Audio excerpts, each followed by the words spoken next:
Good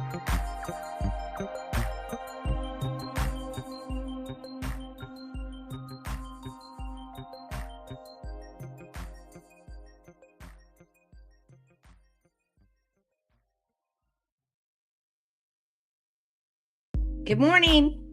Good morning, Jenny White. How are you? You're getting pretty good at all these transitions now.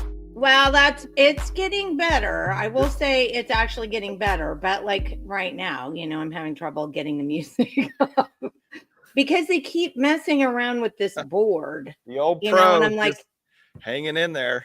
I know now they have sounds. Have you seen this? Oh, really? We can be like one of those bad radio commercials and be getting all kinds of sounds. Like, so jokey. What are you doing here? But yeah, that's. Hey, there you go. Well, yeah, because I always need a lot of applause. I didn't see those. Where are those? In the menu? Yeah, they're on the right side under media assets. Yeah. And they're so funny. They're all in there. And I'm like, wow, that's you may just have to get a full-time producer to in the background be running all your technology here. Yeah, that's so goofy. Well, I mean, like we're gonna use I'm sure there are people who use that kind of stuff. That's just not, I don't think that's kind of us.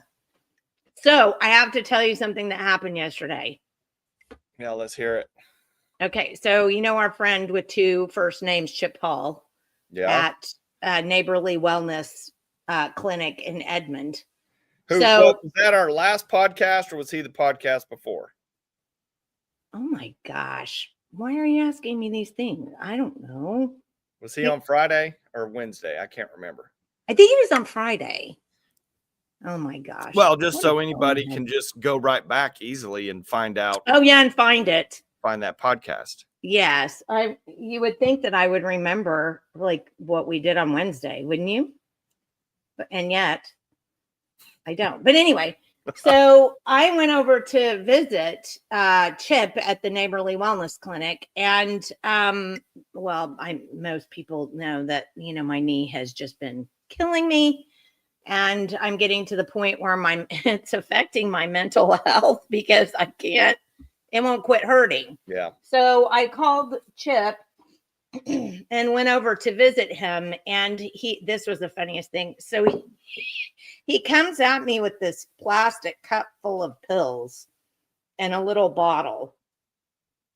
And I'm like, Chip, we just met on TV. What are you giving me? I don't even know what you're giving me. He gave me two things that he makes. He creates this over there himself. And he uses food products and things in food to heal you. And he gave me 6 pills, essentially. They're, just like tablets. And I popped them down. And then he gave me, it's a bottle of oils, all different kinds of oils, but it includes CBD and CBDA, or CBG and CBDA. And he said, here, take all of these things together. It has a synergistic effect. I swear, Michael, within 10 minutes, I had no pain in my knee. Wow. And I was like, what did you give me? Now, was that after he did some testing on you specifically for that, or he just was able to do that?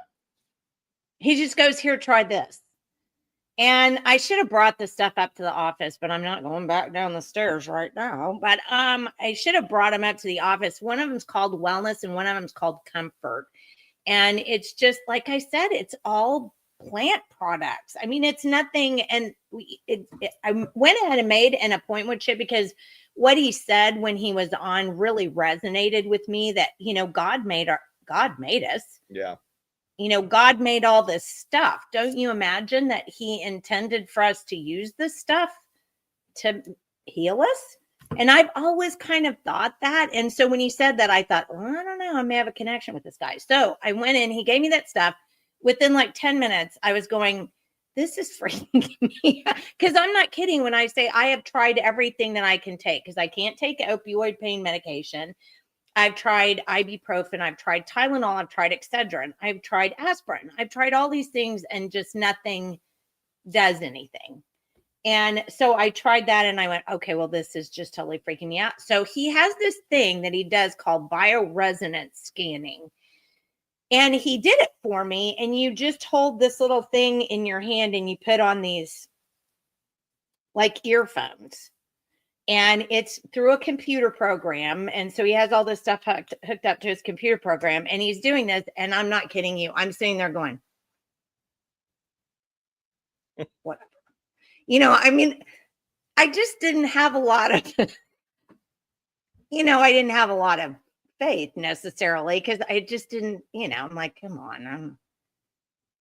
Holy cow. That thing freaked me out. I mean, like totally freaked me out. When he's finished with it, he goes, come over here and I'll show you, and he had his computer screen up with the program on it. He was showing me these things.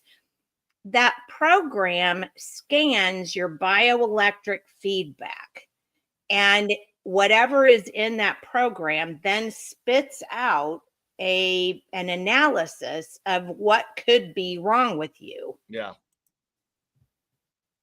I'm not going to go through my, health, going through my medical chart or anything, but I will tell you, it found 5 things that I've never spoken about to only David knows. 5 things, minimum 5 things that I've never spoken about to anybody but Dave. Dave's the only one who knows them. And they were like, this is here, you have this and this and this. And I was like,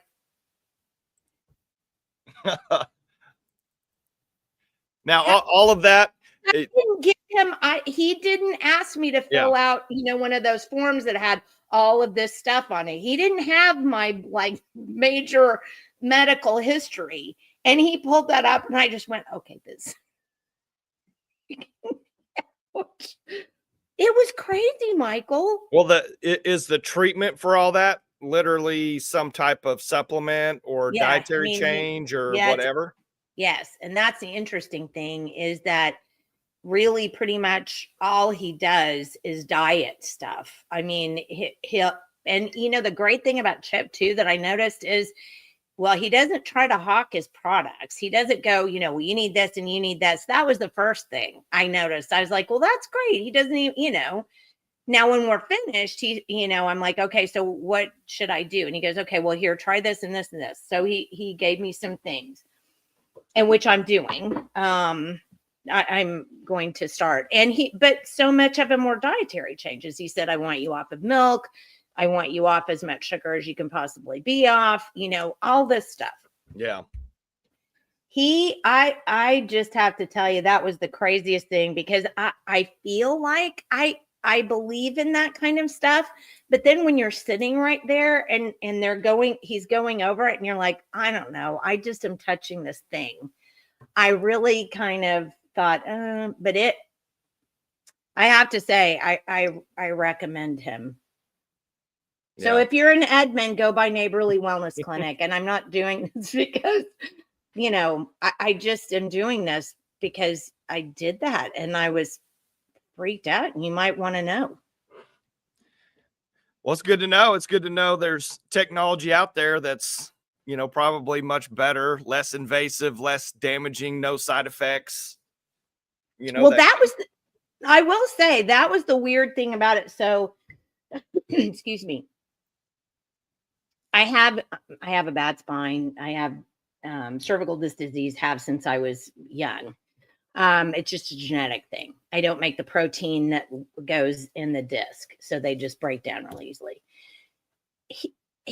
That stupid program told me where I had spinal issues. Really?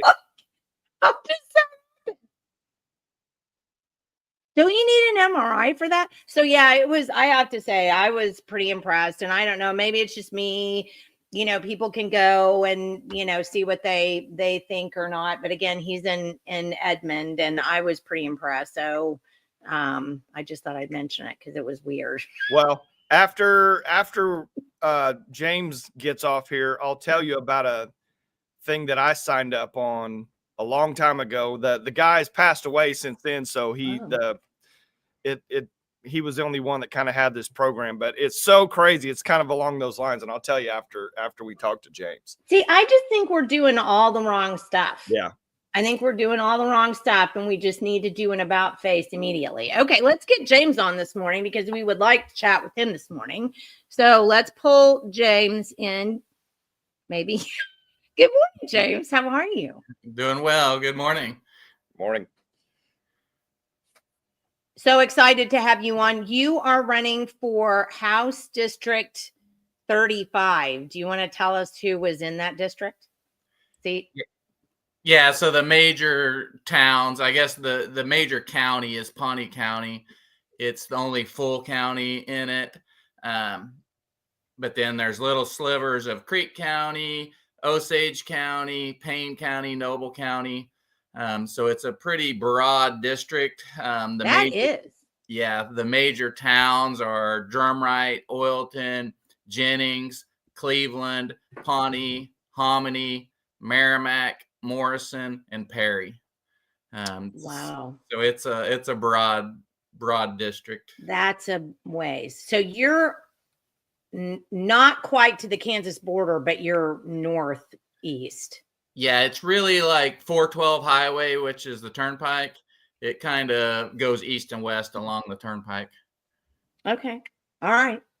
Well, who was sitting in the seat that because this is not the normal time for us to have an election, is it? No. So our representative that resigned in the middle of his term was Ty Burns. So that's why it's the special election and everything, is because he kind of got pushed out in the middle of his term. Well, it would have been nice if he had pushed himself out. So I guess I'm glad that he was pushed out. Yeah. I don't think we want, I think that was an issue. Yeah. So for those of you who don't know, Ty Burns was the person in the seat, and he did actually plead guilty to 2 counts of spousal abuse. So that's sort of a problem. So I went and looked you up. Let's talk about your background first. So you did have you were in the oil and gas industry, and now you raise moo cows. I'm a farmer and rancher. Okay. I lean more farming. Okay. But yeah, I'll start at the beginning, I guess. I graduated college from Northeastern State with a bachelor's degree in safety management and industrial operations. So in Oklahoma, that leads you to the oil and gas industry. So I started out doing safety on oil rigs. Well, the company was based in Oklahoma, but they end up shipping me off into Wyoming. And so I was working safety on the rigs, talking to the guys on the oil rigs, and found out how much money they made. And compared to me with a bachelor's safety degree, guy. Yeah, the guy that with the college education on an oil rig, well, they double, almost triple my salary. And so they tell me, hey, we'll hire you. Come on over. And so I put in my 2 weeks notice, went back to Oklahoma, packed everything up, and joined an oil rig. It was exciting working on an oil rig. It's one of the most dangerous jobs. I think it's in the top 5 on most dangerous. But I loved it. Just being a young man, the adrenaline and the excitement of everything going on, I ate it up. So I quickly rose through the ranks of oil rig all the way to what we call a tool pusher. Tool pusher is really the boss of the rig. For people that don't know, well, it was probably about the time when Obama got elected. The oil industry takes big dips whenever we have a Democratic president. So I kind of saw the writing on the wall and had the opportunity to transition into pipeline. Pipeline's just a lot more stable than the oil rigs are. It has its dips, but it's not as dramatic as oil rigs. So I end up taking a job with Magellan Pipeline, which for people that don't know, Magellan Pipeline in Oklahoma is really the company that provides you with your gasoline and diesel in your cars. So if you're filling up a car, an automobile, a truck, it's coming through a Magellan pipeline. Since I left the company, they've been bought out by One Oak, but I think, Oh, interesting. yeah, so One Oak now owns them, but I think they're still branded as Magellan. I don't think they've changed their branding on their pipeline sides, because One Oak was really just more natural gas, and we were always just liquid petroleum. So that's kind of, so I guess once I made it into the pipeline world, I was doing maintenance for Magellan Pipeline. So I was traveling around Oklahoma, Kansas, Missouri, and Arkansas, because I did really maintenance. So any odd job or anything that wasn't necessarily prescribed to another job duty, I would have to handle. So I guess I have a wife and 4 kids at home. 4. Yeah. Nice. So the wife was kind of upset with me being gone all the time. And I really wanted to, have my influence in my own children. So I made the decision to kind of transition into farming and ranching. That way I could be, around my kids more, around my wife more. So that's kind of what led me into farming and ranching. I'm a first generation farmer. I didn't have anyone to teach me this. I didn't have anyone to hand down the family farm to me. So it's all with my hard work and dedication that I've been able to make it this far. So yeah, currently farming and ranching. We do a lot of watermelons. No way. Yeah. Cool. So there's not a whole lot of farming in Creek County. But I was just lucky enough, my property is kind of the bottom of the valley. So everyone's topsoil, eroded down to me throughout this country. That's kind of funny. So I just, lucked out on that aspect, and it's perfect for watermelons. So we do Awesome. a lot of watermelons that we sell like on the intersections of the highways. How fun. If you see the guys out there with the truck and trailer full of watermelons, that's me. That enables me to make enough money, to support my family throughout the year. Wow, honestly? Yeah. I mean, I'm not making big money. Sure, but no, that's very it's a modest cool. living. If you live within your means and everything, you can make a decent amount. I love that. That's completely awesome. Plus, my husband, who could eat a watermelon a day, will be happy to know that I can drive up to Mannford and get some watermelon. Yeah. I'm not kidding. So what do you ranch cows? Yeah, but just a small amount. I've actually sold my cows to be able to run for office. Okay. But then we do a lot of free range chickens too. Really? Organic meat chickens. So where do you sell these organic meat chickens? Because somebody was just asking me the other day, find me a source of organic chicken. Definitely, it's the same as with the watermelons. I try to go straight to the consumer, so I sell to people I know around the community. Okay, well, I'll be texting you when we're done. Okay. I'm not kidding. I mean, it's so hard to find chicken. It's like what we were talking. Wednesday. It was Friday before last, because last Wednesday was the beef. That's what that was. We were having trouble remembering what we did yesterday. Wednesday. It's interesting. It was interesting to me, when we had this discussion on Wednesday about beef prices and what's going on in the beef industry. I mean, we do have a huge problem of not doing a great job of selling to people in Oklahoma. And we need to find Oklahoma ranchers, Oklahoma chicken producers, Oklahoma whatever, and buy from them instead of going to Walmart. So we were, I made a big deal about it and put a Substack and a blog out about it, because we just feel like it's super important, and it's the way that you stay self-sufficient, right? Yes, it's definitely vital for, our economy and really our national security, because as we rely on more foreign countries to control our food source, to me, we're going down the wrong path, because, he who controls the food controls the world. controls everything. That's Yeah. correct, because we human beings have to have food and water, and you don't get that, and we're in trouble. So let me ask you this. How do you feel like, because you've let's go back. I'm going 14 different directions. Hang on, reverse. You actually have run a couple of times. You ran against Ty Burns when he ran originally, right? Yes. And then you ran for Randy Grellner's, what is now Randy Grellner's seat. Yeah. So tell me a little bit about why the interest in politics in general. My main interest, like I've always been interested in politics. I'm, through my work life, I guess what drove me into politics is pipelining and oil field. It's easy to put like earbuds in and listen to politics all day is basically what I would do. So I was always very interested. I first ran, so my first time running for office, I ran against Ty Burns because it was Dennis Casey's vacated seat. Right. So I ran for that, but I was having issues running for office then because I was still pipelining.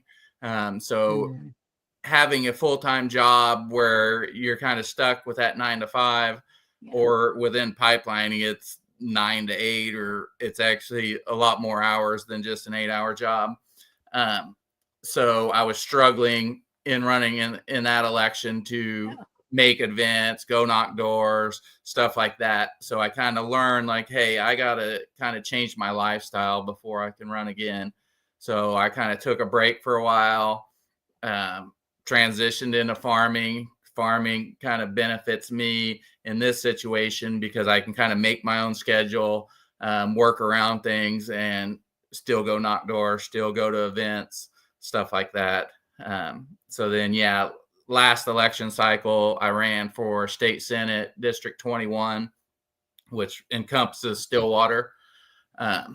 So end up losing to Grellner in the primary.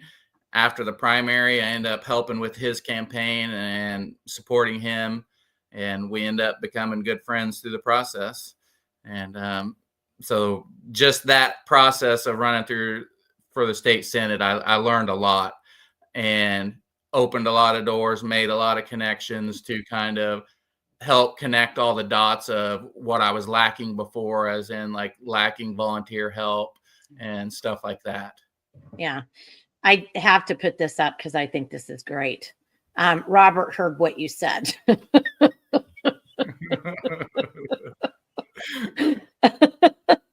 think that's great. Yeah. I mean, and I guess I'm not laughing because it's funny. I'm just giggling because you have so many people who are, I don't know what else to use, rhinos or trans Republicans. I love what Shane Jett said. He started calling them trans Republicans. Yeah. It just makes me laugh. I think that's so funny. But those people don't do what you did. They don't. You sold your cows to run. I mean, that's not what these people are doing. These people are going to NextEra and big corporations and sticking their hands out and trying to get funds to run their campaign, which, by the way, people always say, well, I'm not beholden to my campaign donors. Yeah, right. Yeah. So then why did they donate to you? Just out of the goodness of their heart? Right. Well, we could ask that about NextEra. Don't they have stockholders? I can't imagine their stockholders going, sure, just give all our money away. Yeah. So I don't like that. So I definitely think, so is your idea that you're not going to take, money from other sources? You're just going to try to do it on donations? Yeah. So local donations. Yeah. I'm the only candidate in this race that's really stood up and made that pledge to not accept lobbyist money. That's one of the major reasons I'm running for office is we keep thinking we're going to get a great guy in office, and then they get in office, start going on the golf excursions, the hunting trips, taking their money. And, we see it over and over again. They end up doing the favors for the lobbyists and voting how the lobbyist tells them to vote, not how we the people tell them to vote. And so I'm tired of being betrayed by people. And so, eventually you raise your hand and say, hey, give me a shot. Let me try. And that's where I'm at. I'm just giving it my shot and going to try to make change and stand on morals and character. Well, let me ask you this. So, and I asked Rob Miller, who's the candidate for state superintendent, and did Rob ever give us an answer to that question about what makes you a Republican? No, he skirted that pretty well, Jenny. Yeah. So what makes you a Republican? I mean, why register as a Republican? Okay. I'm a constitutionalist, so I'm very founded or based in the Constitution as originally intended by our founding fathers. This is not a democracy. I'm here to help restore the republic. So speaking of this, just a funny side story. I almost brought a t-shirt to hold up and show you, but I have a nice t-shirt of like the Gadsden flag with the snake on it, but it's the snake striking and saying, time's up, take back your republic. You need that one, Michael. Yeah, I do need that one. And James, I need a shirt that says I sold my cows, for whatever. I need to get a shirt. I sold my cows for we the people. Yeah, there we go. I mean, seriously, I love that. So what are your thoughts about the family structure? Well, I'm a big family man, traditional household. So I support like your basic nuclear family. I don't believe in the woke ideology of what they're trying to push on our younger generations. I think that a lot of the so-called progression as society has really led us into more unhappy times. I believe we were a lot happier as a society when life was simpler and we had a nuclear family kind of working properly.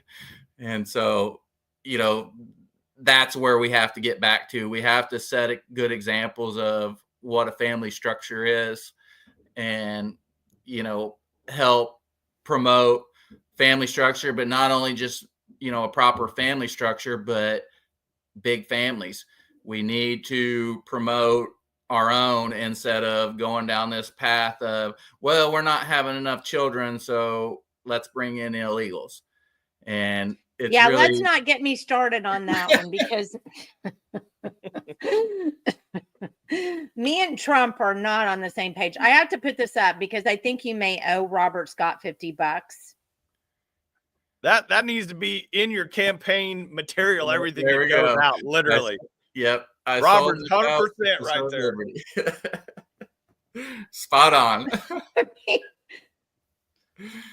I'm serious though. I mean, I'm serious because I don't think people don't put these things together. First of all, they don't understand what a cow costs. I'm not going to make you tell how much it costs to sell your cow, but I can tell you that I bought a calf and I split the calf with a neighbor because we were going to, fatten it so that we could have our own, the calf cost me $700 and that was half. Yeah. So let's think about what an actual adult cow costs, or a steer, or a bull. So, I mean, I don't think people understand that you're not joking around when you say that. And then the worst problem is that then they're hard to get back because, again, who can afford a $1,400 calf? Well, and since then the prices have skyrocketed even more. So it'd be tough to buy them back right now.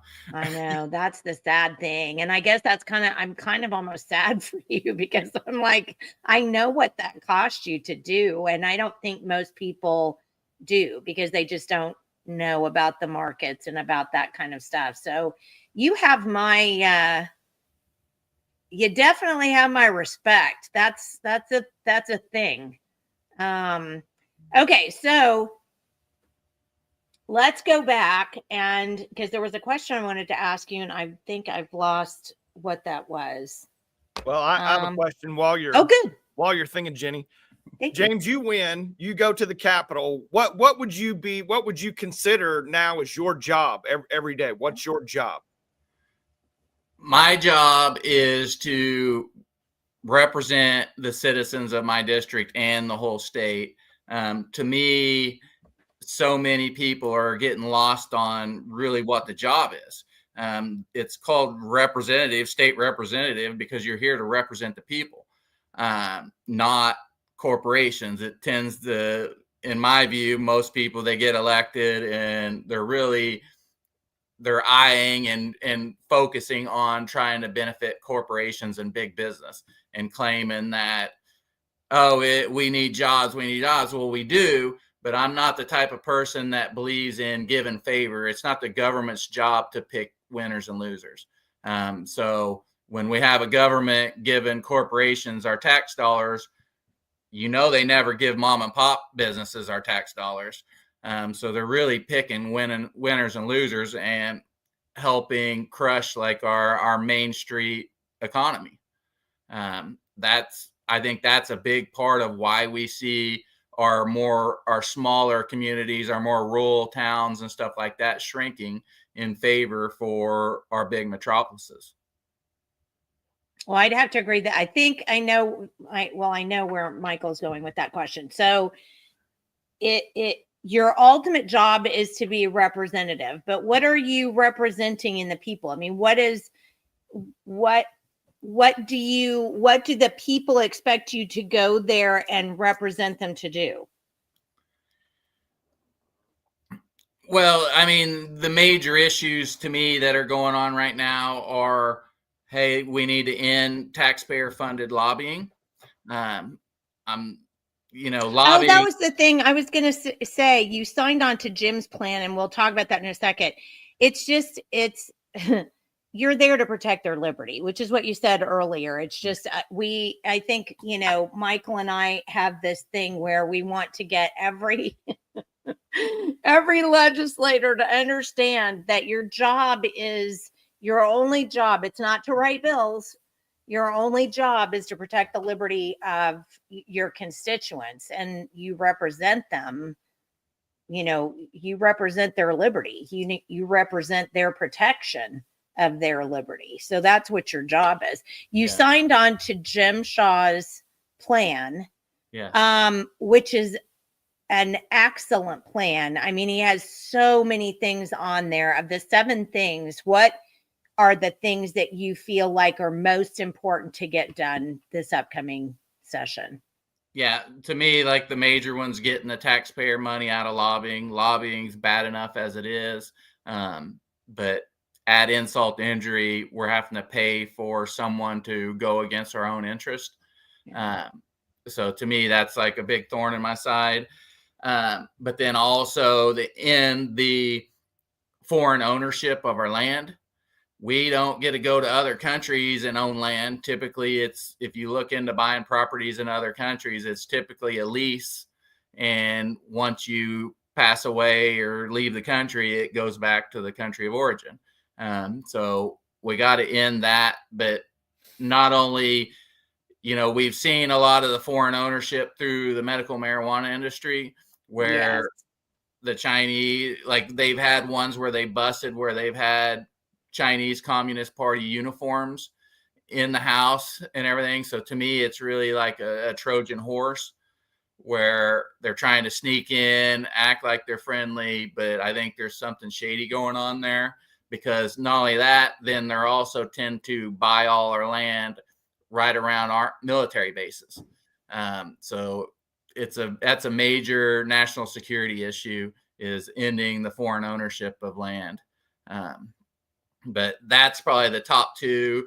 In my district, there's big issues, like especially towards the Perry area with the windmills. To me, it's the green energy scam, where the only reason those are existing is because they're taking our tax dollars and giving them to a private corporation. And then everybody complains that, well, we don't have money for roads. We don't have money for our water system. And it's really because of unwise decisions that our legislatures made to give our tax dollars to corporations. Those tax dollars are really supposed to go towards benefiting the citizens, benefiting the communities, not private corporations. Well, and Robert reminds us, which is the big thing, the scope of government needs to shrink. Yeah. I think it's gotten so so out of control. I can't remember all of the points on Jim Shaw's plan, but one thing that is huge, I think, for so many of us, and I know Michael and I cannot stand this at all. The ALPR, the rise of the ALPR cameras, the constant surveillance, the automatic license plate reader cameras that they're sticking out and around and then telling us it's for our safety because once 4 years ago we found a kid that had been abducted from a stadium in Texas. Yeah. Yeah. That's the whole saying. What is it? Those who sacrifice freedom and liberty for safety deserve neither. You know, there's always that excuse going to be around of, oh, it's for safety, it's for your well-being. But history has shown it's not. It's all about more control and getting us to just follow along with more control. Well, you've seen Europe, the way Right. Europe's going. Right. It's they have although Michael and I were talking about this the other day, there is a group in England. So, and I think it's right around London specifically, who goes and, I mean, they take down in one way or another, they vandalize all the ALPR cameras. So London has quit paying for them because it's costing them too much money to continue to put them up. Yeah. So, I mean, if we have to get there, I don't have a problem with that. You know what I'm saying? I mean, it's like watering the tree of liberty with the blood of tyrants, you know, vandalizing their stupid ALPR. Yeah. I saw that where they'll climb the light poles and spray paint the lenses over and over daily. And yeah. Daily. I mean, they have a whole group of them and they are committed. And these people do it daily. So they just finally quit their places in London. They just quit doing it because of that. And I'm like, this is what we need to be doing. And I mean, it's sad that I'm saying, hey, everybody, let's go vandalize something. But then on the other hand, I think this is the big thing. The security state has superseded the need for community. So we're not even policing ourselves in our own communities because we're expecting that the government is going to do it. And they're not. Is it really vandalizing if it's your own money? If you paid for it, is it really vandalizing? That's a good point. I guess I didn't pay for all of it. I paid a portion, but still. Yeah. But that's really a good point. I wonder they couldn't get away with that in London, but maybe we could get away with that here. Yeah. Sorry, you bought it with my money. I can't vandalize my own property. Yeah. What else? We need to do another show on those ALPRs. We do. I want to bring up the map so you can see where they are, and then I want to show some of that video that I sent you with the civil rights lawyer, which is pretty interesting. But also I want to ask James on that Save Oklahoma plan. Another thing, James, was the bio waste, the biosolids. Is that an issue up there where you guys are, like in your district? Yeah. So Pawnee County is the only full county in the district, and we have a large farming community in Pawnee County. So I would say definitely it's an issue. You know, but to me, it's an everybody issue. Just because you're not living next to the farmlands, you don't want this food produced to end up on your table. And even if it's not being produced like vegetables for your table. Well, if they put the cows on it and the cows are eating the grass that was spread with the human manure, it's all trickling down into our gut biome. So, and we know it's full of heavy metals, PFA, forever chemicals, and pharmaceuticals from people just taking their normal medications. Yeah, I think this is interesting. Another comment by Robert, although my mouse isn't working to get it up. There it is. The old folks around me all went around the rural community and knew their neighbors, but today this current generation just doesn't see the need to know their neighbors. But door knocking for candidates is a great way to get to know your neighbors. So I think, too, what Robert's point was, you need help, I'm sure, door knocking. Yes. So get in touch. I do know that you have a website. Yes. Is there another way that people can get in touch with you to help your campaign? Yeah. So my website is jameswinnok.com. You can message me there. It's got my email there. You can also look me up on Facebook, James Winn, and then I also have a Facebook, James Winn for House District 35. Send me a message there. And yeah, being really self-funded and just small donations from local citizens and stuff like that, we really rely on volunteer work, door knocking, making mailers, stuff like that, making phone calls. We need all the help we can get. Well, and I think it's important for people to understand, if you really want a candidate that has your interests at heart, you're going to help a candidate like that who is doing it on their own. So you have to be involved. So that's part of the problem here, is you have to be involved if that's what you want. So got to put your money where your mouth is. Purple Rhino says we need more small farmers and ranchers who understand the struggles of small farmers and homesteaders in the capital to support us, like John and Trent commented on Wednesday. Carmen has a great question for you. I don't think we need to go into the reason why she's asking it, but I do want you to give an answer to this. It's such an important question. How will you protect a parent's rights to make medical decisions for their children without government overreach? Well, it's keep the government out of our bedroom. I'm a small government guy. It's not the government's job to raise our families. We have supreme authority under God to raise our children how we see fit. As long as you're not beating them or starving them, there should be no reason for the government to get involved just over their opinion differing from yours. That opinion could be vaccines. The government believes you should have vaccines. I believe you should not. Parents should supersede the government. But then just really, like we've seen recently, all medical decisions are left to the parents, because ultimately at the end of the day, it's religious freedom. It's what you believe is right in your heart, what God tells you to do. It supersedes the government. Historically, I know back in the day, I don't know how prevalent it is, there was religious groups that believed in absolutely zero health care. They got left alone because it's a religious freedom. And so I think the government's just getting way out of control and overstepping that boundary of religious freedom.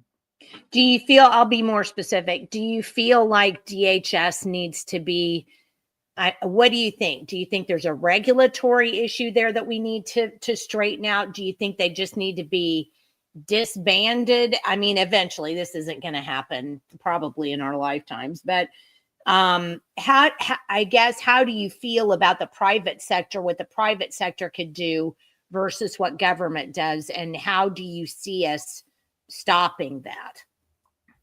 Yeah, I think we're going to have to cut DHS down to the bare minimum. I think a lot of their issues, it's a culture. It's a culture that's manifested based on power trips and egos, that they think they're better than the citizens. I'm sure they see ugly situations, but then too common, they blow minor situations out of proportion. Um, so to me, it's like we got to shrink DHS, if not eliminate it. But I think eliminating it's going to be tough because there is situations where it's needed. But the amount of situations I think are very limited. And then also I think we need to have like nonprofit organizations like churches and stuff like that, because a lot of the issues DHS is forced to step into are like struggling parents. Well, just because you're struggling doesn't mean you're a bad parent. So I think first step, instead of going straight to the legal system, is there needs to be an organization to call that could show up with clothes, with food. Hey, your power got turned off. Let us help you with that. Hey, here's a path to better educating yourself, to be able to get a better job, to be able to support your family better. I think really like those need to be evaluated before throwing a young couple or young mother into the legal system, especially on minor things of, hey, we're struggling, the children don't have food in the house, stuff like that. We need Well, to. and it can become, I mean, there's no question about that. I mean, humans are humans, and, you can only take so much. And sometimes, there is an overwhelming, people get overwhelmed, and you're right about that. But I definitely agree with what you're saying. And what Robert had said earlier. We tend now to use the government as some kind of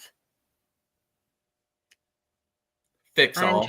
Yeah, well, for a better, I completely agree. I think what I was going to say was expert, but yes, you're right. I mean, we allow them to take all this money from us, which is another thing that because one of the things on Jim's plan is property taxes. Yeah.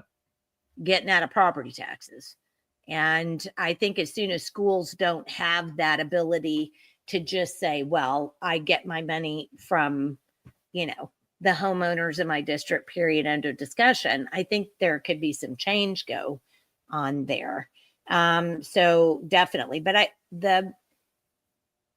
do you feel like your community, because Mannford isn't too small, is it? I mean, what's the So Mannford. Oh, Mannford, I'm sorry. Yeah. There's so many that overlap.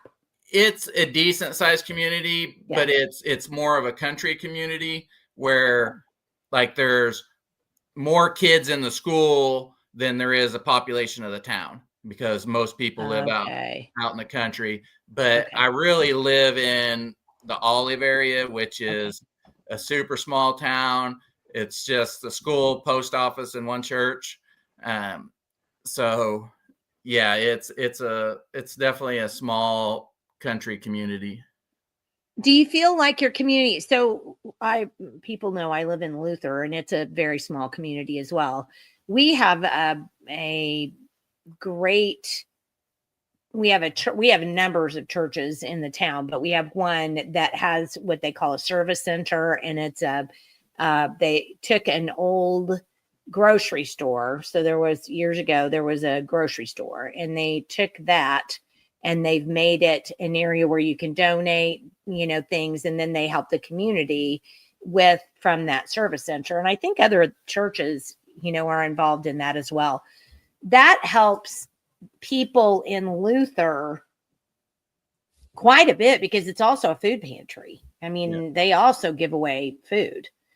Do you see that kind of as going back to where we need to be? Yeah, because I think, back in the day, we relied on our churches a lot more. that's what they were there for. That was back in the day. That was your first step. If you were a struggling family, a struggling mother, you went to the church. I've seen churches buy young couples cars and stuff like that. And it's like, that's what we have to get back to. That's what has been lost through the generations, is really that local community helping your neighbor. So yeah, we have a lot of that going on in the area. I do a lot of blessings in a backpack, where you put food in the backpack, give it to the children. Nice. Okay, I'm gonna put your do you have any more questions? You were off there for a second. Yeah, no, I'm good. I think James is fantastic. So I'm gonna stick this up, make sure this is the right one. Yes. Right? Yes. So don't forget, it's not WIN, it's it's 2 N's. So not just WIN. JamesWinnOK.com. James, give us kind of some last thoughts about running and about what you'd like to see Oklahoma become. Yes, I would. I'm really like a rural person. I'm really running to help support the rural communities, the smaller dying communities in the district and in our state. I'm a maximum freedom, maximum liberty type of guy. I don't believe the government's job is to regulate the individual or the individual family. It's really like government needs to be focused on commerce and making sure they're not, doing wrong in our community and stuff like that. But one of the things I like to talk about is, so being a rural district and from a rural community, to me, we have no representation in our legislature that benefits rural communities. Or we might have representation from certain individuals, but no legislation is ever getting passed to benefit rural communities. All the legislation that is getting passed is really benefiting your metropolises. So one of the things that's kind of close to my heart is, one, we have to elect more freedom and liberty-minded representation throughout all districts and Senate side. But once we elect enough like-minded individuals, we have to push for rules changes. Rural representation equals rules changes within the House and within the Senate. So to me, I'm a big proponent of like Dusty Deaver's golden rules plan, where basically every legislature should be able to at least introduce one piece of legislation and actually get it heard on the floor and actually get a vote on it. Because so many times we have great ideas, we have great pieces of legislation wrote, but it's put at the bottom of the pile to never be seen again. So we have to have rules changes if we want to save our rural communities. That's the only way I see anything's going to change in this state, is rules changes. Well, I do want to remind you, because I do this with everybody, it's not just you. Repealing bills is also a good thing too. Yeah. Let's lower the stack instead of add to it. Yeah. So there are lots of repeals that I think that could be made that would help local farming communities and things like, that. I think there are a lot of things that we're missing out there because we just have too much regulation. Yeah. We shouldn't have, because I think the law books for Oklahoma are about that thick, and you'll have a wall of them. That's too much. Yeah. And all that does is promotes wealthy people to find loopholes. And so the more legislation, the more laws that are passed, it's really, they're just exploiting the loopholes.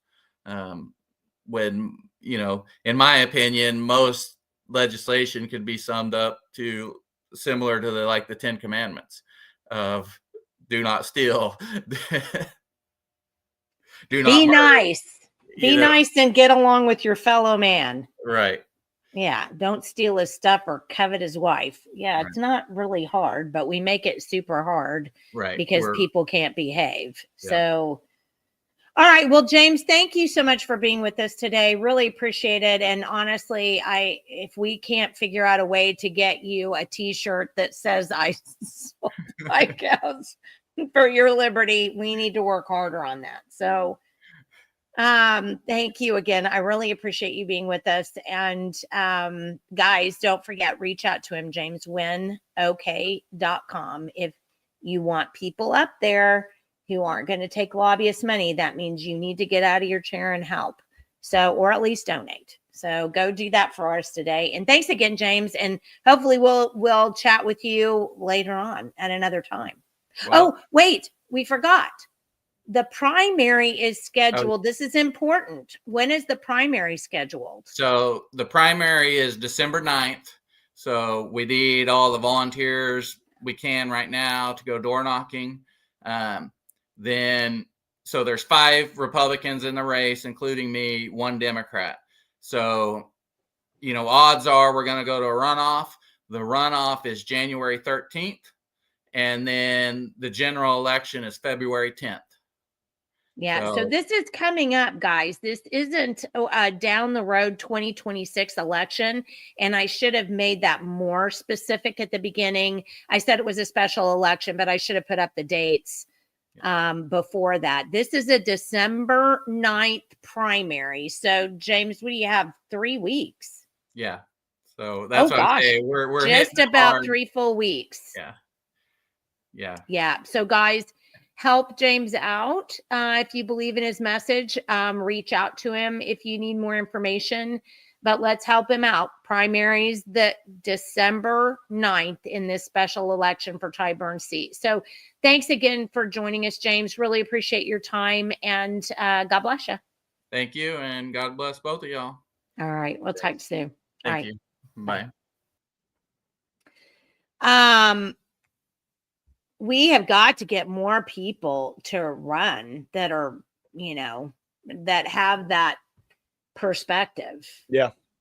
I mean, and I'm not kidding. We do have to get him a shirt somehow.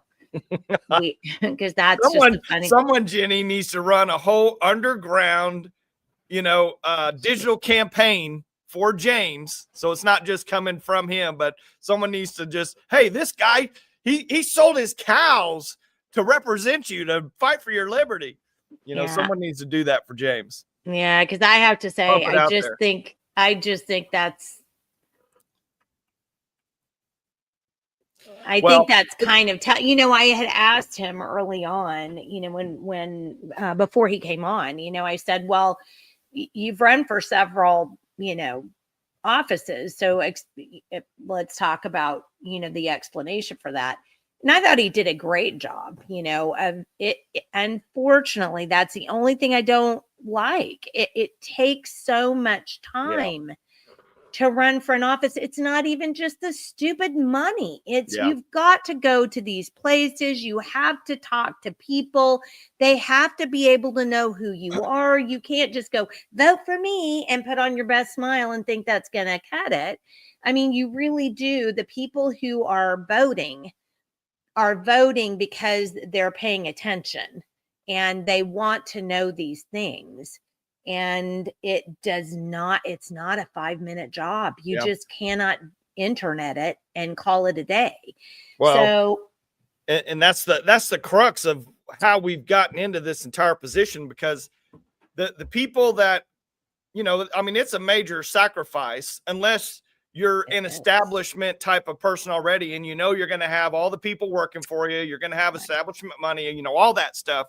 If you're a regular person like us and you're going to go try to represent, you have to make massive time sacrifices, massive money sacrifices, family sacrifices, because that's what that job really should be. It's a sacrifice. You're sacrificing your livelihood at a certain point of time to serve the people of your district or whatever of your area.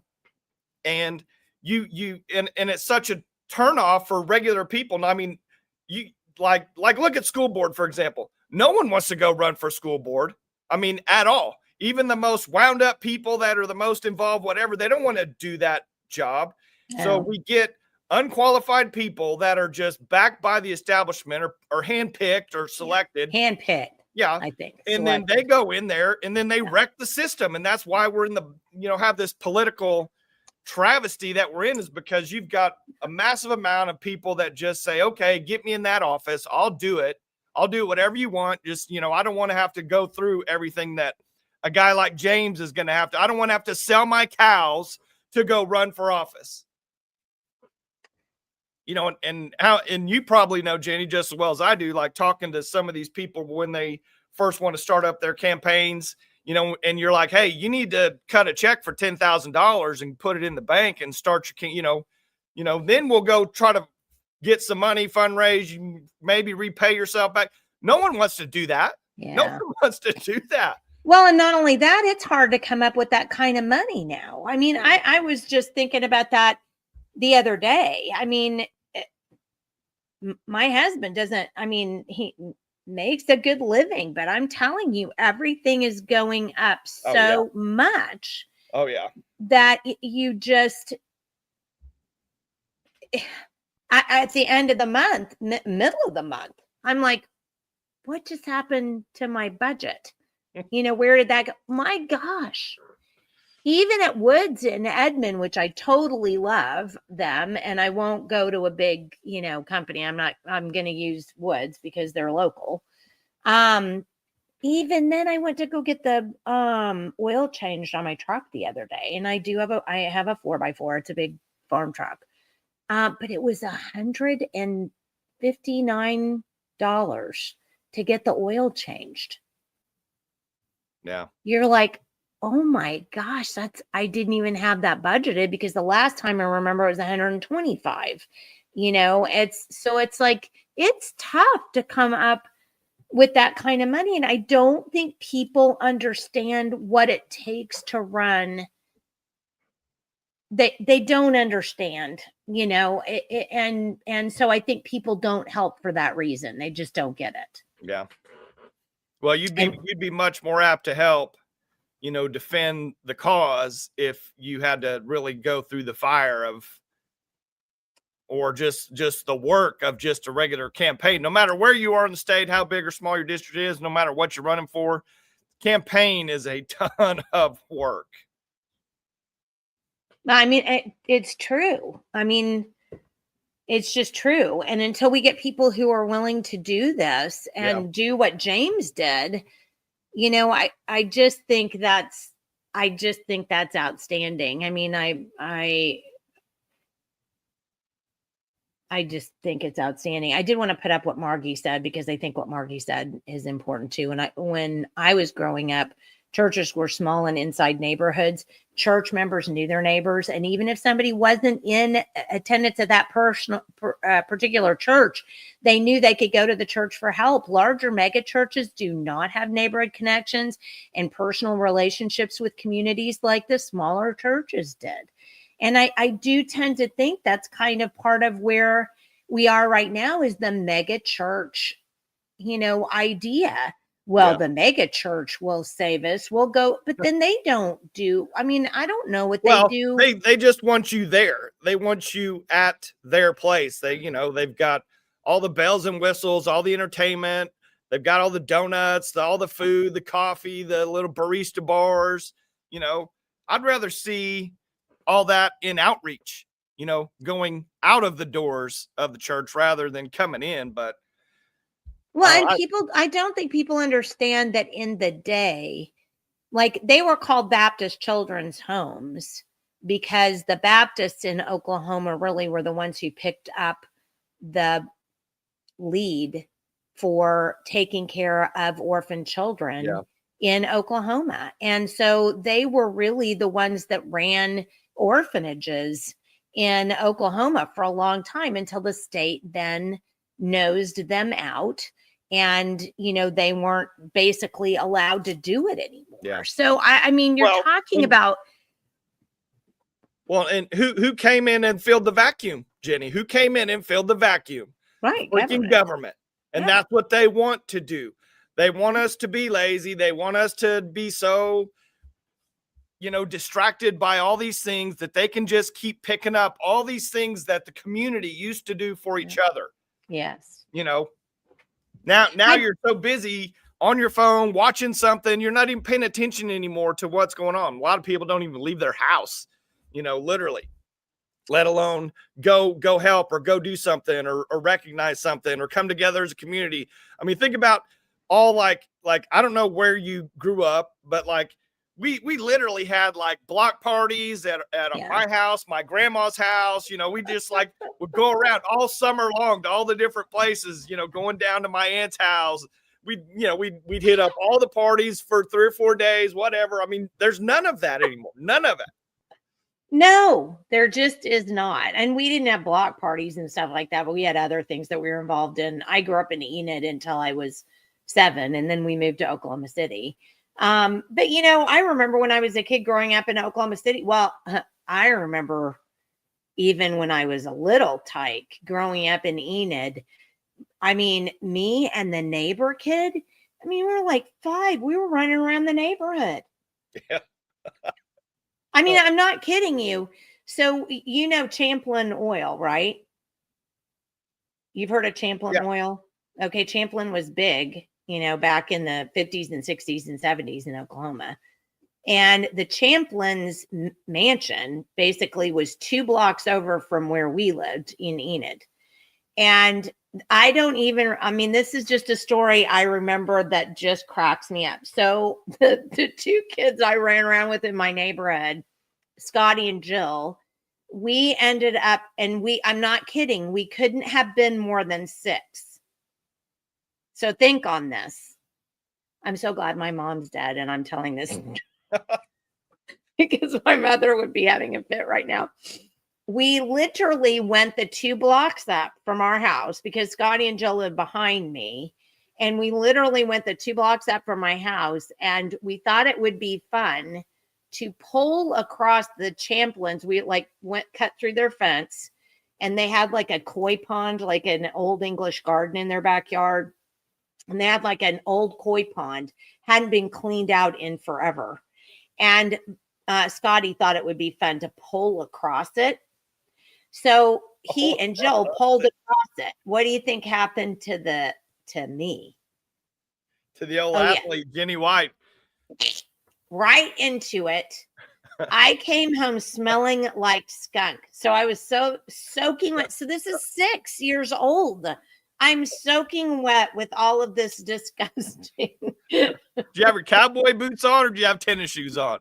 I don't even remember probably patent leather, because back in the day, your mom would put you in these little patent leather. You didn't even really have sneakers back then, but I came home and, oh my Lord, my mother was mad, like hair on fire, mad. She put me in the bathtub.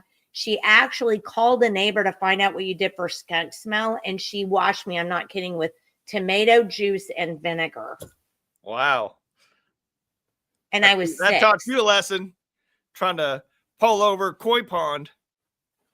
Yeah. Well, it just taught me that I was a complete moron and I shouldn't do sports. That's what it taught me. But you know what I'm saying, though? Things were just so different back then. If somebody maybe even listening to this morning and going, oh my gosh, you were running around the neighborhood at 6 years old. Well, we just didn't even think about it back then. It just wasn't a thing. And you didn't have DHS coming out going, you can't let those kids go, blah, blah, blah. You know what I'm saying? Yeah. It's such a frustration. If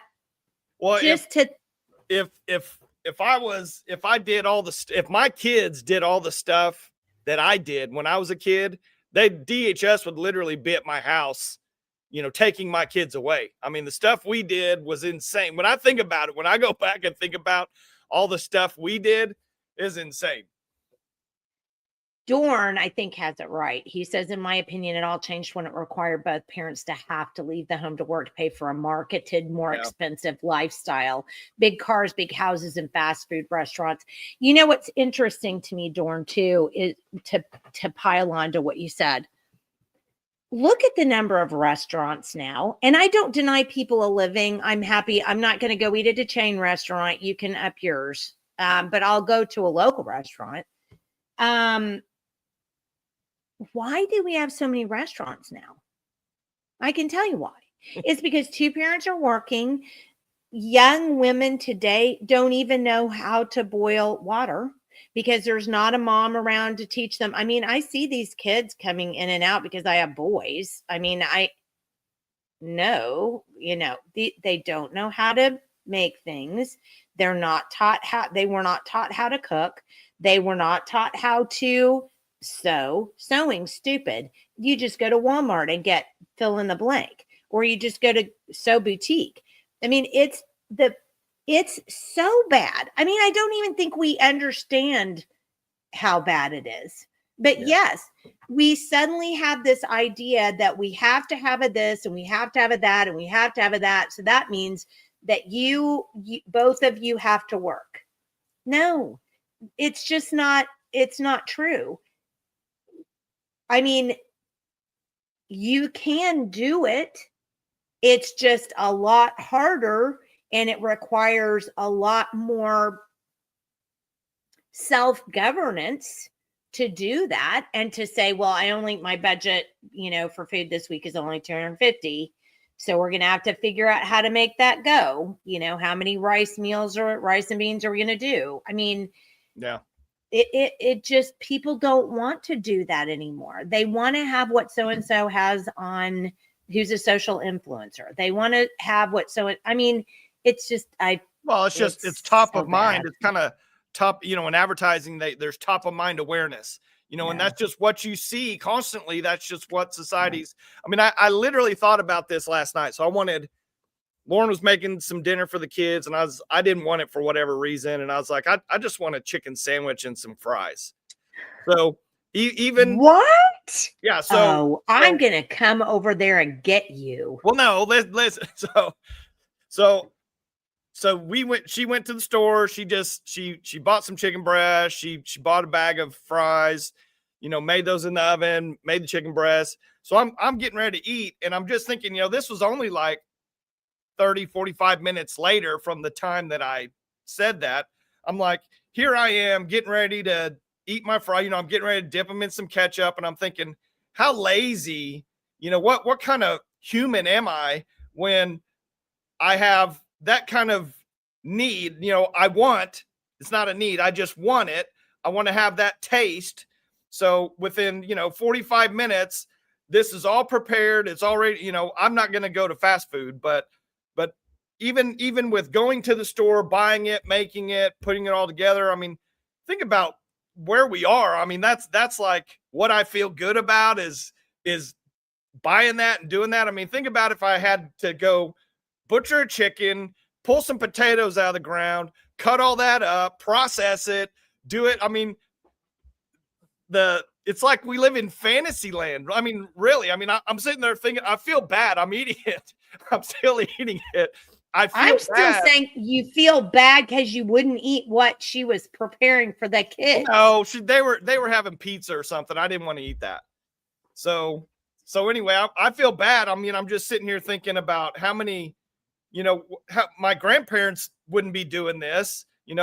Eons of people before me, they didn't have access to this. Who am I to do? Who am I to have this kind of treatment? But it's on purpose. It's on purpose to, not necessarily dehumanize or even almost emasculate people in a way, but you're not, there's nothing other than me having a piece of paper going to the store in exchange for that, saying that I had enough value to raise it all, do it all myself, self-sufficiency in that. I mean, I literally thought about that as I was eating that. Well, it's interesting because the other night we had, I don't know what happened in the spring, but the one thing that did go right on this farm this year, because there was only one thing, the rest of the time has just been awful. But I managed to get some great greens grown this year. I don't know how it happened, So I've got collards in the freezer and I've got kale in the freezer. I've got big packages of it up there. So the other night we had some lamb chops and some kale with some bacon. And that's what our dinner was. And I grew pretty much everything but the bacon I got from a neighbor who raised a pig that I paid for. So I did everything. I ate my whole meal based on me and my neighbor. Yeah. Yeah. And That's where how we need that's how to it should be. be. I'm And that's not saying that's every meal. I'm just No. saying, because it's not, but that's what I strive for over Yeah. here is that. But see, you didn't need government for that. You didn't need all Nope. these corporations for that, Nope. and that's what we've devolved into. Well, and this is a good point too. It's strange to think that only 12% of the world is modernized into this model. Yeah. That's another thing we don't even think about, Dorn. That's such a great thing to think about, because think about how just spoiled. Oh yeah. How just spoiled we are when you have millions upon millions of Africans that are starving or being killed because they're Christians. I mean, I put something up on my Facebook page the other day because it was so good. It was a meme basically that said we have to be one of the only countries where a kid can use $1,000 cell phone and sit in their $200 sneakers, eating their $45 chicken nuggets or whatever, and post about how much they hate America. And I was like, and yeah. Yep. When I used to work for my father-in-law, who owned a high-end clothing store here in Oklahoma City, S.J. Hager and Company, I would think on the daily, I'd be like, there's guys in here buying outfits that cost more than my car. Yeah. More than the car that I'm driving. They're spending on clothes. I mean, it's just funny. But yeah, all but that you and I buy used cars though too. Oh yeah. When I buy them at only a certain price. And shoes, Jenny, I will literally only buy shoes if they're under $40, literally, for me. Now my kids, they that's kind of a different story. But all that decadence, which means that you're spoiling your kids. Yeah. Yeah. All that decadence, that's our downfall. That's why we're in this position of total tyranny and everything. It's all the decadence that we think we deserve because we're America. What made us America is we were badasses. We were independent. We built this city on rock and roll. Stuff. Yeah. We could produce whatever we wanted. We could think about it. We could invent it. We could make it, and we could sell it. Yep. Now we're 100% consumers. Now we have President Trump telling us we're so stupid that we need to have more HB1 visas, imported. Yeah, that was pretty bad. Margie said high schools and colleges used to have a home economic class, even a college degree that taught cooking and sewing. Then the feminist movement happened and they called homemaking a waste of your time because women needed to climb the corporate ladder. They're still selling that propaganda. And the only thing I can think of is there are more and more women who are, and I tried to raise one of them like that. I'm like, girl, because she's like, well, I need to go to college and blah, blah, blah. I said, well, I'm hoping you're going to find a man who is going to be able to care for you so that you can stay home and take care of your home and sew as you need to and cook as you need to and take care of babies. Yeah. So I'm like, why do you need to waste the money to go to college to get a degree if that's not really where you want to be? And that kid, man, I'm telling you, she is always employed. She's never not employed. And she just, she runs her life and they're going to get married next year.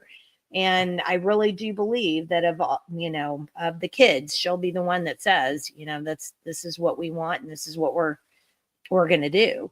But I was the kid, the tail end of the baby boomers. I was the kid who saw that transition and it wasn't it was not good. It was not a good transition. Yeah. Well, for Lauren and I mean, we 100% said, she's not going to work. She's going to stay home, take care of the kids, do all the stuff. And she wanted to, Yeah. you know, and So did I. I said, we're going to, you know, we weren't making much money. I mean, heck, back then we were making like $35,000 a year, but we had a house, we had a car, we had, you know, several kids, and we got by. You know, we did what we had to do to get by, but I wasn't going to send her out to go work. I mean, her job was to be a mom and to take care of the kids and take care of the house. And that's what we did. And the bottom line is this. It's part of the Marxist movement to get women out of the home and let government care for them starting in preschool. Amen, Marky. Oh, yeah. 100%. Well, it says that in the book. Yeah, even before preschool. I mean, heck, Jenny, you got all these Mother's Day out programs, all day Mother's Day out. You got moms literally dropping their kids off that are like 3 years old. Yeah. You know, 2 and 3 years old, so they can go out, you know, and have a career. I hate that. I mean, well, now I will say I did Mother's Day out because I did have I had 3 under 4 at one point. Well, and I was like, can I just have my one day of Mother's Day out? Well, I'm not saying one day. I'm just saying you didn't substitute a career over raising your kids. That's what I'm saying. No. And, you know, and my husband would not have allowed it. I mean, because that was one of the things, as most people know in my story, it took a long time for my husband to decide we could get married. And it was the same thing with kids. I mean, he's just a slow starter. He wants to make sure everything's good before we're moving on to the next stage. And he said, you know, great, you want to have kids, that's fine, but you just make sure that you're willing to stay home. And that's what you're going to do. Yeah. And I did. And we homeschooled the kids. Did we get to take great vacations? We took one, you know, we saved up and took one really nice one that all the kids loved that we all remember.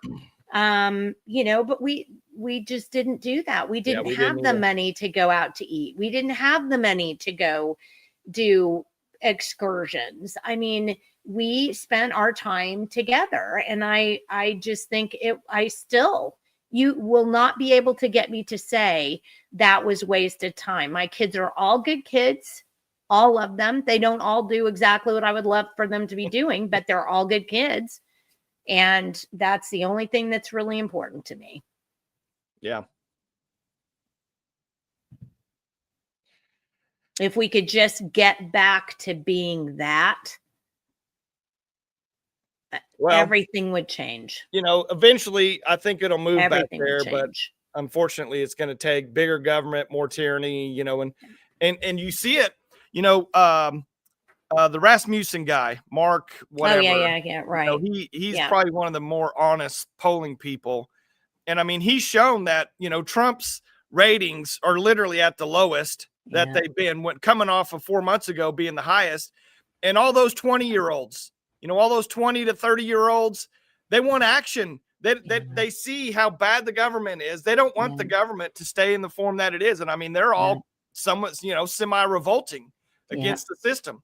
Now, unfortunately, you know, maybe a lot of those kids are Marxist type of mentality to where, you know, they want big corporations to be taken down, and, you know, the rich to do all their, you know, rich to pay their fair share, you know, proportionately and all that. You know, there's things to that, but you've got a ton of kids now that are, you know, under 30 that they're realizing they have a real hard road to go forward on.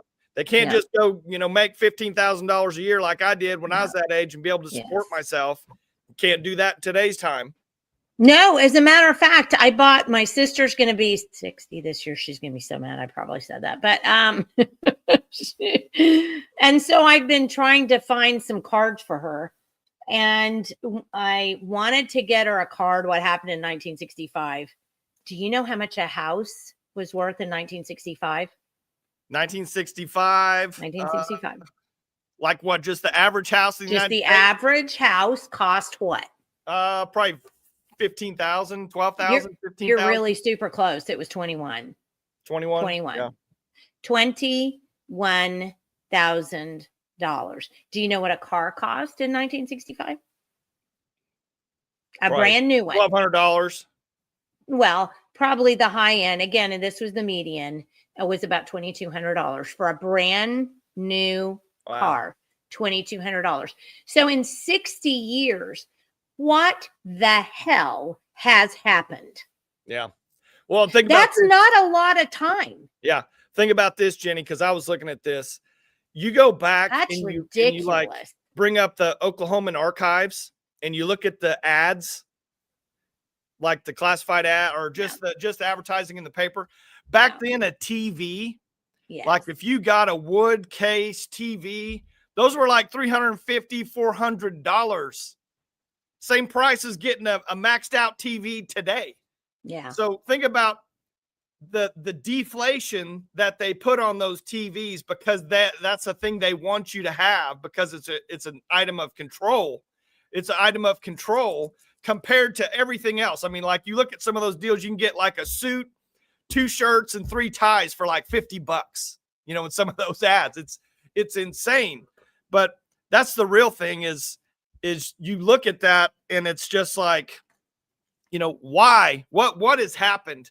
What has happened that now we're in this type of society? Yeah, funny money, 100%. Yeah.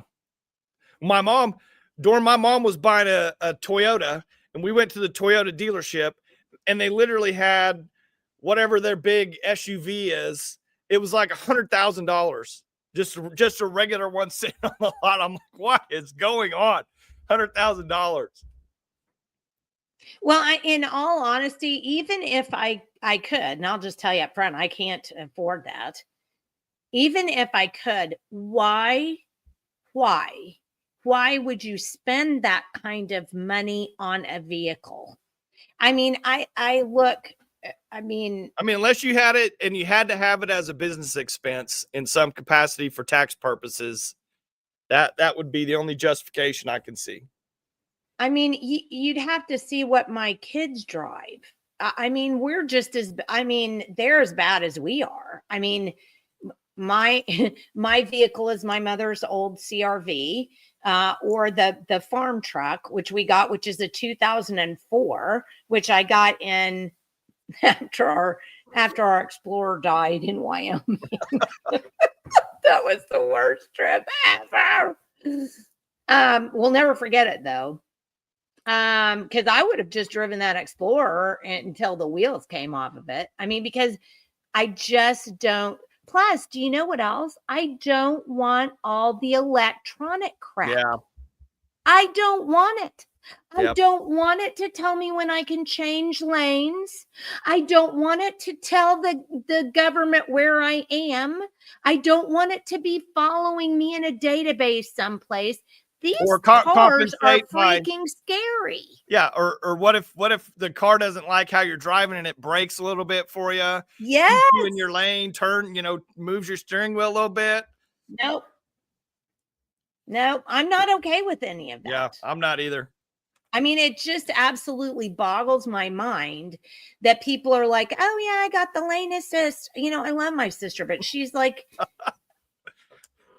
my car can drive itself. I'm like, for God's sakes, it shouldn't. Stop. On a side note, yesterday or Wednesday's show has me going after work and spending money on a pair of T-bone steaks. Thanks, Sean Boyd. Made in America T-bone steaks, Dorn. Yeah. Well, and that's the truth. But going back to what you said a minute ago, which I think was really important, you know, I do follow a number of young people on social media, and a lot of them are to the point where, Trump, you said this, and you are doing this. And my husband has been warning me numerous times, and my oldest son, by the way, too, has been warning me that people their age are sick of government interference. They're just tired of it. They just want to just leave me alone. I don't want to pay you these freaking taxes that are going to do X, Y, Z. And they're starting to get, you know, real irritable about it. And it's going to end up, you know, becoming, you know, them against the empire, I fear, because, you know, I'll be gone. But Well, I mean, think about Jenny. If they don't have anything and they don't have anything to lose, then Yeah. nothing's stopping them from just going anarchy mode if they have to. I mean, it's almost like an extension of Antifa in a way, but maybe not so terroristic, maybe just total revolt. Yeah. You know, we're just going to revolt because we have there's nowhere else to go. There's nothing else to do. I don't have anything. I don't have a place to live. I can't get a job. I can't afford to eat, you know. Well, and the person that we put all of our stock in is now telling us, you know, oh, well, we need to buy beef from out of the country. And oh, we need to get workers here from out of the country because the people here are too stupid. So everybody jumped on Elon Musk for saying that. And then all of a sudden Trump is repeating Elon Musk. Trump needs to go into a bubble and quit listening. How does he end up listening to these people that end up making everything worse for the rest of us? Well, he has the worst, in my personal opinion. He apparently has the worst idea about who to listen to. Well, I mean, that's what it really comes down to is who's actually really got his ear. You know, maybe it's not someone, you know, that we would think off the top of his head, you know, off the top of our head. You know, maybe it's a lot more internal within his family or some close friends or real close business people that are not in government, you know, in some capacity. And, you know, but the thing about Trump is he said all that stuff, and I just want him to drop the hammer like he said he was going to do. I want to see indictments. I want to see people in jail. You know, the Epstein deal's not a hoax. Yeah, they whitewashed it, you know, during Biden's administration in one way or another. But still, I want to see some heads roll, but I don't want to see it at Thomas Massey got his discharge petition. Oh, really? Yeah, he did. He got it done. So they're going to have to release it. Well, I just don't want to see it at the expense of us losing more liberty, you know, and having more tyranny come in with these guys like Peter Thiel and Palantir and all these, you know, Bill Gates and Microsoft and Ellison and Oracle and all these massive companies. I don't like those guys going to the White House. I don't like them being best buds with Trump. Trump needs to be chopping them in half. Yeah. I mean, that's what I want is a guy that says MAGA for the people, and we're the people. It's us. We're the people. You know, not these corporate oligarchs. They're not the people. No, and that always kind of bothered me about him, you know, because he was a business guy, you know, and I was always kind of afraid that was where this was going to end up going was, you know, but then I think to me, the worst part about it is you look at his first term, he picked all the wrong people. He listened to all the wrong people. Well, the Republicans, the Republican establishment is just as bad or even worse, really, than the liberals. I mean, at least the liberals, you know what they're going to do because they tell you. Yes. You know, they literally don't have a problem telling you this and that. The Republicans, they don't tell you. They just do it behind closed doors and just screw you every single day. Yeah. I mean, it's bad. It's bad. But hopefully, you know, getting people like James Winn, you know, who will sell his cows for your liberty. I think, you know, I don't think we can ever stop. I just don't think we can ever stop. I mean, as long as I'm alive, I'll try to be doing something, although I am going to take the month of December off. I gain my mental health back. But yeah, we can't stop. Yeah. We just need to regroup and keep going. Yeah. Well, because I want to see all those agencies gone, you know, CIA, FBI, NSA, all those BS, all the agencies, all the bureaucratic BS, you know, and you think about like that comment that Margie made. I mean, think about who headed up the entire Marxist movement. Gloria, you know, Gloria admitted later on that she worked for the CIA. I mean, she literally worked for them. You know, they funded Gloria Steinem worked for the CIA. Oh yeah. Oh yeah. She admitted it in an article in an interview. Really? Years later. Yeah, that she worked with CIA. Well, I mean, I would not be surprised because they were trying, the CIA has always tried to manipulate the American people. I mean, always. Yeah. So again, the book, Rodney Howard Brown. Yeah. What is it? Losing Killing of America? Uncle Sam. Killing of Uncle Sam. Rodney Killing of Howard Uncle Brown. Sam. Rodney Howard Brown. Read that book and weep. And then, Yeah. and then get excited that, they broke it and we can fix it. But we have to. Yeah, and we can't just keep deferring it. Yeah. It has to get done. All right. Wednesday is going to be an interesting show because I'm actually going to attempt to leave the fortress and go to the Republican Party headquarters on Lincoln, where Caleb Blount, that sounded funny. Caleb Blount and I are going to be interviewing insurance commissioner candidates for next year, at least the ones that have announced right now. She's been on our show several times to talk about home insurance and car insurance and about just insurance in general. We have a real problem in which I'm assuming it's our current insurance commissioner has allowed the prices for insurance in this state to just become completely unreasonable. And I've heard it or read it, that part of what's going on is the Midwest is being forced to pay for the things that have been happening, like the fires in California, for example, and in Hawaii, and the other acts of God, for example, that have happened that have driven, that have forced insurance companies to pay out. Well, they're jacking our insurance up to pay for that. And that's not right. I mean, at some point, we're going to have to just stop because we literally have between forced property taxes in this damn state and insurance for homes. You literally have older people going, can't do it, can't make it. Yeah. I guess if the house burns down, I'm SOL. That's not right. That isn't right. And that's state sponsored. And that has to stop. So I'm going to go interview. So we're just going to take the whole works down there and we're going to interview the guys there.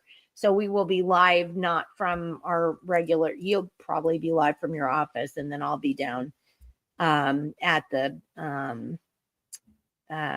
headquarters. Yeah. But we definitely have to we need to get this under control, and we need to have an insurance commissioner who's going to promise to get that done. Yeah. And then tell us specifically how they're going to get that done, not just say. I was going to say, I wonder how that can even happen, because those insurance pools, they like have insurance into a larger pool. So, if one company or one area gets hit bad, everybody chips in, and that's kind of that issue. So I wonder how it's state law. And the way I understand it, that, like, for example, Florida instituted a state law, and insurance rates cannot exceed some national average or something like that. So there is legislation that is available where you say, hey, insurance companies, you can't come into Oklahoma and start jacking up people's rates. It has to be, within a reasonable amount. So I do think there's something like that, but I don't know what else, because I'm not in the insurance industry, which is why I'm very glad Kayla's going to be there, because she is, and she can explain some of this stuff and get us some good answers. Well, I mean, it needs to kind of be a percentage of the cost of living that you have here in Oklahoma. I mean, obviously it costs a lot less. You don't make the salaries here like you do in New York City or, someplace like that or whatever. So just to pay the same amount is not fair. Yeah, no, I mean, and it just can't. And Markey says that's part of the 2030 UN agenda plan. They don't want private home ownership. So they're just going to make it super expensive to maintain it through taxes and insurance, which is why we've got to have people willing to sell their cows to make it or run it an office to stop that from happening. I mean, we've got to put the kibosh on this and keep you remember the Chamber of Commerce wants HB1 visa people in here. They're the ones that are saying, we don't want American workers. They're stupid. We need to have these we need AI. We need all this crap that we don't need in order to, and we need these people coming in who are smarter than our people. We've got to stop all that nonsense. It just literally has got to stop. Yeah. Well, and remember, Margie, who's waiting in the wings financially to buy up all those houses and all those things are these large corporations with their real estate funds that are designed specifically. They've got private equity real estate funds that are designed specifically to go in and buy houses, buy neighborhoods, buy towns. I mean, it's happening. It's a thing. Yeah. It's a thing. And the only way to keep from making that happen is, for us to get together and to get some good people elected. Yeah. I noticed that there's some property down the road from our house that's gone up for sale, and I haven't checked it out. But at this point in time in our area, I have seen everything from $6,500 an acre to $26,000 an acre in our area. So it's just wild. And so, who's the really Berkshire Hathaway? So there are 2 signs on some property up the road, Berkshire Hathaway. Boy, did that make my eyes roll open and go, what the what? Because who owns Berkshire Hathaway? Well, good old Warren. Yep, good old Warren Buffett. So, all right. Well, we probably better get off of here for now. It is the weekend. Anything exciting? No, but I was going to tell you about my deal. Go. Yeah. So long, long time ago when my dad got cancer and we tried to get on the whole, that's when I first really looked at holistic and all that stuff. And I met a guy at one of these health conferences. His name was Moni Vital. And Moni himself, Jenny, was a breatharian. There's vegetarians, there's all these, he's a breatharian. And I mean, he looked like $1 million. He was pretty old, but he still looked really good. He's super sharp. He didn't eat anything? No. I don't know like what the strict, how they operate, but it's basically sunlight and air. And they do all these breathing exercises and all this stuff. But they don't eat food? I guess not. That's what he told me. So anyway, I mean, maybe he does a little bit every now and then. I mean, I don't know how you can't eat food and water, but he's a breatharian for a long, long time. So, there's probably got to be some kind of supplementation somewhere, but I don't know what it is. But anyway, he developed this technology that, and it's kind of like what you said with Chip. You would hold this deal and scan you, but then once he scanned you, he could continue to like send you these reports like every week or month or, however you wanted to pay for it.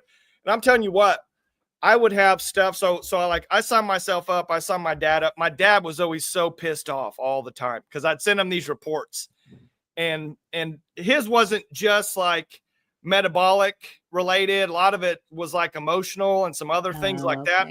So like I'd send these reports over to my dad. My dad's like, quit sending me these effing reports, and he was pissed off because it was showing, a lot of the issues that he had that he didn't want to address. Okay. Got it. But there'd be stuff that would happen to me that I wouldn't tell my wife about, my mom, no one, but it would show up on his report, like the next month, it would show up on the report for this month. And I was just like completely blown away, but he's passed away since then. But I was like, what is this? He's like, oh, it's all quantum related and this and that. And I was like, how do you know like where I am? And he goes, I scanned you. You have a frequency. And he goes, your frequency is different than everyone else's frequency on the planet. And he goes, we can send things and receive specifically to your frequency. And anyway, it was all crazy, but I'm telling you. Send things and receive. Yeah, send prayers, to your frequency to heal you and, help you and things like that. But I'll just tell you. I don't think that's crazy. Well, I'm just telling you, the reports that I would get would be like insane. Like he'd send me some deals and he'd be like part of it, like the reports were broken down into 3 sections. You know, one was like actual metabolic or things that affected your body. Then you had mental and emotional and some other things. But like one time I got on this kick and I was eating, you know, whatever this was. I can't remember what it was. It wasn't good for me. And he sent me a report, and in that report was a certain chemical. He said, you know, you have to quit eating this chemical. So I looked that chemical up. Well, it was one of the main chemicals in this food that I was eating that I didn't realize. And I'm like, how? And I called him up. I'm like, how does this work? How do you know that? And he's like, well, it's all just, you know, woo-woo science and technology. That's what he said. So this is Neighborly Wellness, and you can see that it says bioresonance testing, thermal imaging, and functional scans. It's that bioresonance testing. Yeah. It's the bioresonance testing. It's very weird. I'm actually going to look some more up about it because I'm serious. When he gave me my scan, I was like, you can't know that. There's no way you can know that.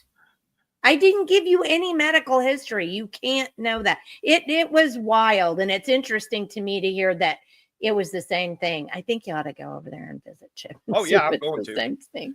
I'm going to. All right.